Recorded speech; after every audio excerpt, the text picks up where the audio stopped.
Finally আমি content মনিটাইজেশনের setup পেয়ে গেলাম। চলো সেটআপটা করে নিই। প্রথমে হোম পেজে চলে গেলাম, গিয়ে ফেসবুকটা ওপেন করে নিলাম।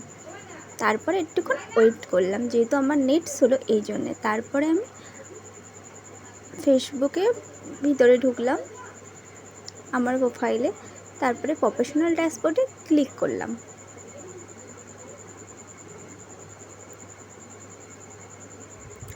যেহেতু নেট স্লো আছে, একটু নিচের দিকে স্ক্রল করে চলে আসলাম। দেখতেই পাচ্ছেন আমি কন্টেন্ট মনিটাইজেশন সেটআপ পেয়ে গেছি। চলো সেটআপে ক্লিক করলাম। দেখুন সাইন আপ বলে একটা অপশান বেরিয়ে গেছে। তারপরে সাইন আপে আমি ক্লিক করব। এখন ক্লিক করে কিছুক্ষণ ওয়েট করব। ওয়েট করার পরে দেখুন এরকম একটা লেখা হবে। যেহেতু আমার ফেসবুক আপডেট করা নেই, ওই জন্য এমন হচ্ছে। তারপরে আপডেট করার পরে এরকম চলে আসে। যদি ভিডিওটা ভালো লাগে লাইক কমেন্ট শেয়ার করে আমার পাশে থাকবেন। বাই।